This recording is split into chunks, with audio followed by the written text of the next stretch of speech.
Novel audio terbaru. Cincin Kaisar Naga 4505-4507. Setelah mendengar ini, Xiao Feng dan Xiao Jian buru-buru memberi hormat pada lelaki tua berjubah putih itu. Perdana Menteri ke-11 ini jauh lebih tua dari ayah mereka. Orang-orang ini semua adalah veteran dan pahlawan dinasti Xiao. Kalian berdua pangeran tidak perlu bersikap sopan. Siapa anak itu yang membawa pedang? Mengapa mereka menjadi musuh dinasti Xiao? Dia dari Dimensiling Alliance, dan sekarang Dimensiling Alliance telah mengikuti dinasti Xiao kita untuk menyatakan perang. Aliansi Penyegel Setan. Perdana Menteri lama sedikit mengernyit, lalu menggelengkan kepalanya, saya belum pernah mendengarnya. Perdana Menteri lama, Aliansi Penyegel Setan didirikan belum lama ini. Sebuah organisasi aliansi. Wajar jika Perdana Menteri lama tidak pernah mendengarnya. Yu Wenqiang menjelaskan. Begitu, organisasi yang baru saja didirikan berani menyatakan perang terhadap saya, dinasti Xiao. Tampaknya prestise dinasti Xiao saya hilang. Berbicara perlahan. Berkata, dinasti Xiao saya telah ada selama ribuan tahun. Bahkan selama perang antara dewa dan iblis, dinasti Xiao saya belum dihancurkan. Ia bertahan dengan kuat. Anda, aliansi penyegel iblis, masih ingin membuat musuh dinasti Xiaoku. Jangan melebih-lebihkan kemampuan Anda, jangan melebih-lebihkan kemampuan Anda. Setelah Perdana Menteri lama mengucapkan dua kalimat berturut-turut, dia tiba-tiba teringat untuk mengambil langkah. Di belakang Perdana Menteri lama, sebuah patung setinggi 100 kaki muncul. Dengan kemunculan patung itu, gelombang kebenaran yang menakjubkan melonjak ke seluruh kota kekaisaran. Langit dan bumi dihormati, dan saya adalah subjek Anda. Saat patung dewa dibuka, seluruh pasukan akan terkejut. Pada saat ini, Perdana Menteri lama itu seperti Raja Abadi di Syurga, dengan ekspresi yang menakjubkan dan kebenaran yang luar biasa. Bocil yang sedang memegang permen lollipop di mulutnya dan berkata dengan bibir pecah-pecah, akhirnya, saya bertemu seseorang dengan kekuatan tertentu di dinasti Xiao. Yang barusan semuanya adalah ikan cere. Meskipun bocil yang mulia ke-10 mengakui Perdana Menteri lama kekuatan menteri, dia tidak panik sama sekali. Melihat ekspresi tenang yang mulia ke-10, Perdana Menteri tua itu menangkupkan tangannya dan berkata, tolong beri saya pencerahan. Setelah mengatakan itu, badan Perdana Menteri tua itu langsung memudar dan dia langsung menyatu ke dalam patung setinggi 100 kaki. Kemudian tinju seperti gunung menghantam bocil yang ke-10. Pangeran bocil ke-10 mengayunkan pedang panjang di tangannya, dan pedang setinggi 100 kaki muncul, tepat di depan tinjunya. Ledukan. Pukulan ini langsung menghancurkan cahaya pedang, dan sosok bocil yang mulia juga mundur dengan cepat. Agak menarik. Yang mulia bocil Pangeran ke-10 tersenyum tipis. Kamu juga tidak buruk. Setelah Perdana Menteri lama selesai berbicara, dia meninju yang mulia Pangeran ke-10 lagi. Tapi kali ini, bocil yang ke-10 justru mengambil inisiatif untuk menghindar dan tidak menyerang. Ledukan. Pukulan ini menghantam tanah dengan keras, dan lubang sedalam 100 meter muncul dalam sekejap. Melihat bocil yang ke-10 mengambil inisiatif untuk menghindarinya, Xiao Feng dan yang lainnya akhirnya melihat harapan di mata mereka. Karena ini pertama kalinya yang mulia tidak berani menyerang. Badan bocil yang mulia digantung di udara, dan patung Perdana Menteri lama Bai Zhang saling memandang dari kejauhan. Sudah berakhir, orang tua ini akan menderita. Pada saat ini, Raja Iblis Ciyun tiba-tiba berkata. Sentian bertanya dengan bingung, senior, bagaimana Perdana Menteri lama bisa menderita kerugian ketika dia jelas-jelas berada di atas angin. Bocil yang ke-10 dipukuli sedemikian rupa sehingga dia tidak berani melawan dan hanya bisa menghindar. Perdana Menteri lama menderita kerugian. Kamu lupa, bocil ini bukanlah badan aslinya. Jika badan aslinya datang, apakah orang tua ini tidak akan menderita kerugian? Sentian tertegun sejenak, dia sepertinya telah melupakan ini. Dia sudah sangat hebat meskipun dia bukan badan utamanya.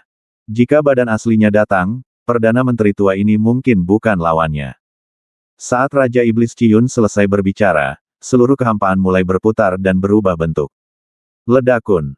Bersamaan dengan semburan suara, di dalam kehampaan, aliran aura yang menghancurkan langit dan bumi datang terus-menerus. Merasakan aura ini, ekspresi semua orang berubah drastis. Karena dalam kehampaan yang berputar, sesosok badan perlahan muncul. Saat sosok ini menjadi semakin jelas, bocil yang mulia pangeran ke-10 di depan mereka tersenyum tipis dan perlahan menghilang. Badan utama telah tiba. Setiap orang memiliki ekspresi ngeri di wajah mereka. Dinasti Xiao punya sesuatu untuk membiarkan badan asliku muncul. Tapi itu tidak banyak, hanya sedikit. Yang mulia pangeran ke-10 berkata sambil tersenyum dingin. Melihat kedatangan bocil yang mulia pangeran ke-10, Perdana Menteri tua itu menarik napas dalam-dalam dan tiba-tiba mengepalkan tangannya erat-erat. Cahaya putih mulai bersinar di sekujur badannya. Bumi perlahan-lahan retak, dan dari bawah bumi, pedang sepanjang 7 kaki muncul di depan Perdana Menteri lama. Perdana Menteri tua itu membuka tangannya untuk memegang pedang panjang itu. Pedang Sang Fang.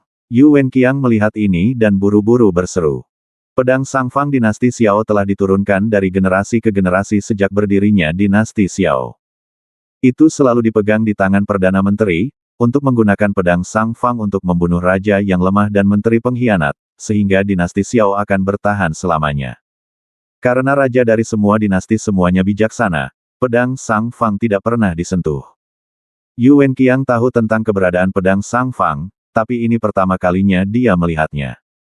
Tanpa diduga, pedang Sang Fang ini kini menjadi senjata ajaib yang menyelamatkan dinasti Xiao. Perdana Menteri tua itu mengambil pedang Sang Fang, maju selangkah, lalu mengayunkan pedangnya. Dengan pedang ini, cahaya pedang sangat luar biasa. Pedang Sang Fang memang kuat. Cahaya pedang yang perkasa, seperti kuda liar yang berlari kencang, melonjak menuju yang mulia pangeran ke-10. Warna langit dan bumi berubah, matahari dan bulan kehilangan cahayanya. Bocil yang mulia pangeran ke-10 menyipitkan matanya sedikit, mengambil satu langkah ke depan, dan tiba-tiba mengayunkan pisau panjang di tangannya. Pada saat ini, ekspresi jijai di wajah bocil yang mulia menghilang. Ledakun. Cahaya pedang setinggi 10.000 kaki itu langsung hancur, berubah menjadi aliran cahaya yang tak terhitung jumlahnya dan menghilang tanpa jejak. Badan Perdana Menteri lama mundur terus-menerus, mundur 101 meter di setiap langkah. Sebelum Perdana Menteri lama bisa menstabilkan badannya, pedang panjang di tangan yang mulia telah ditebas lagi. Ledakun. Pedang Sang Fang di tangan Perdana Menteri tua itu terayun sekuat tenaga, dan cahaya yang menyilaukan melintas. Saat pedang dan energi pedang bertabrakan, seluruh kota kekaisaran berubah menjadi puing-puing. Badan yang mulia langsung didorong mundur sejauh puluhan mil, dan pisau panjang di tangannya berubah menjadi pecahan yang tak terhitung jumlahnya dalam proses mundur. Pisaunya patah. Semua orang terkejut.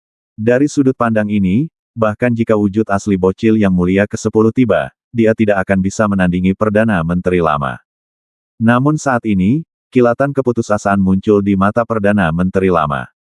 Patung itu tiba-tiba hancur, dan badan Perdana Menteri tua itu jatuh ke tanah, ekspresinya sangat jelek. Melihat pedang Sang Fang di tangannya, retakan muncul satu demi satu. Segera, pedang Sang Fang patah setiap inci. Ekspresi keterkejutan di wajah semua orang membeku. Perdana Menteri lama dikalahkan. Baru pada saat itulah semua orang melihatnya. Tapi tidak ada yang salah dengan yang ke-10, dan badannya muncul di depan semua orang lagi. Semua orang menghadap bocil yang mulia pangeran ke-10 dan saling memandang dengan kaget. Orang tua itu bahkan menggunakan pedang Sang Fang, tapi dia tetap tidak bisa melukai bocil di depannya. Bagaimana kita bisa melawan pertempuran ini?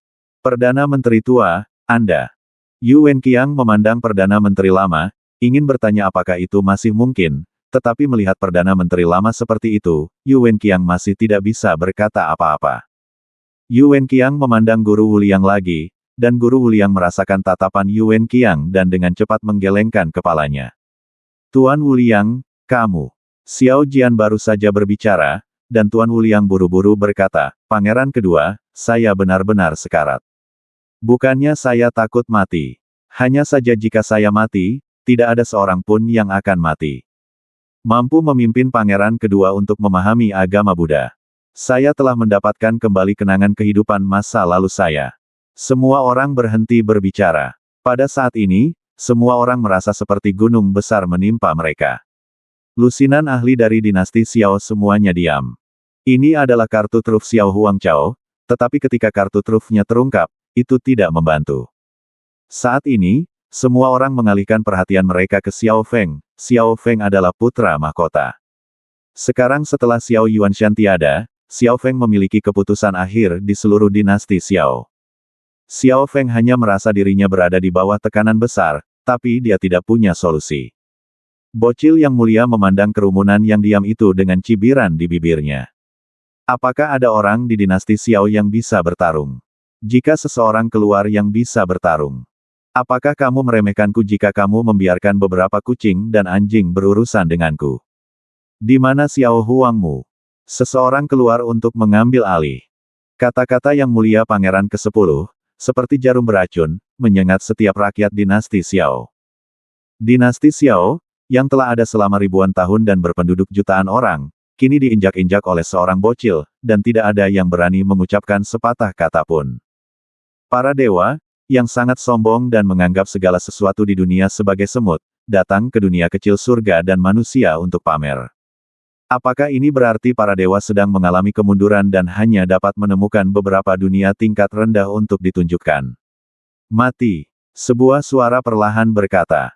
Ada suara dari reruntuhan di sekitarnya, diikuti dengan ledakan puing, dan seorang pria compang camping yang tampak seperti pengemis berdiri. Orang ini berpakaian tambal sulam, rambutnya acak-acakan dan kering, serta banyak debu menutupi sebagian besar wajahnya. Sambil memegang tongkat kayu yang agak melengkung di tangannya, dia menopang badannya dan berjalan keluar dari reruntuhan. Semua orang mengalihkan perhatian mereka ke pengemis yang tiba-tiba muncul ini. Tidak ada yang mengenalnya, tetapi Sentian menatap pengemis itu. Dari kata-kata pengemis itu, dia mengetahui keberadaan para dewa, dan sepertinya dia bukanlah seorang biksu dari dunia surga dan manusia. Mungkin mereka juga para biksu dari alam siurga yang tertinggal di dunia surga dan manusia selama perang antara dewa dan iblis dan terjebak oleh formasi besar langit dan bumi. Ya Dewa Tua. Pada saat ini, Perdana Menteri Tua tiba-tiba terlihat terkejut dan berteriak dengan cepat. Mendengar kata-kata, Tuan Dewa Tua, semua orang di dinasti Xiao tercengang, lalu mereka semua berlutut dan menyembah di depan pengemis itu. Sentian sedikit terkejut dan bertanya dengan cepat, Pangeran Xiao, apa yang kamu lakukan saat ini?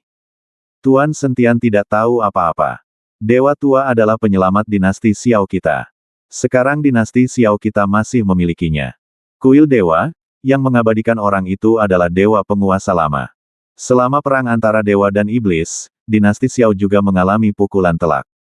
Untungnya, penguasa tahu mengambil tindakan untuk melindungi sebagian dari fondasi dinasti Xiao kita dan membiarkan dinasti Xiao kita berkembang seperti sekarang ini. Jadi kami, dinasti Xiao, membangun kuil Tao dan menyembah Raja Dewa yang menyelamatkan dinasti Xiao kami setiap hari. Saya tidak menyangka bahwa orang di depan saya adalah Raja Dewa itu. Xiao Feng memberi jawaban kepada Sentian. Sentian saat ini juga yakin bahwa pengemis di depannya adalah orang dari Siurga. Tetapi pengemis itu tidak melihat ke arah mereka yang berlutut di depan Pangeran Xiao, melainkan menatap Sentian dengan matanya. Kali ini, Sentian merasa sedikit takut. Dia tidak tahu mengapa orang ini menatapnya. Semprul, kutu kupret tua ini terlihat seperti pengemis. Aku hampir tidak bisa mengenalinya. Saat ini, Raja Iblis Ciyun mengutuk. Senior, apakah kamu kenal orang ini? Sentian bertanya. Tentu saja. Nama orang ini adalah Wu Wei, dan semua orang memanggilnya Tao Wu Wei. Aku sudah melihatnya 2 kali. Kalau begitu senior berteman dengan Tao Wu Wei ini. Sentian sangat gembira. Jika ini masalahnya, maka dia bisa mengandalkan hubungannya dengan Tao Wu Wei untuk melawan aliansi penyegel iblis. Teman. Raja Iblis Ciyun mendengus, apakah dia layak berteman denganku? Kutu kupret kecil. Sentian tertegun dan terdiam sesaat. Wu Wei tua, saya tidak menyangka Anda berada di dinasti Xiao. Pada saat ini, Tuan Wu Liang juga mengenali pengemis di depannya dan buru-buru melangkah maju dan berkata. Mendengar suara guru Wu Liang, pendeta Tao Wu Wei membuang muka. Keladai botak Wu Liang, senang sekali kamu masih hidup dan belum bisa kembali ke Siurga, kata Tao Wu Wei sambil tersenyum tipis setelah melihat guru Wu Liang. Berhentilah bicara omong kosong kepadaku, sebaiknya kau bunuh bocah kecil ini di depanmu. Kalau tidak kita tidak akan bisa selamat. Tuan Wu Liang tidak mengikuti Tao Wu Wei dan menunjuk ke bocil 10 yang mulia dan berkata.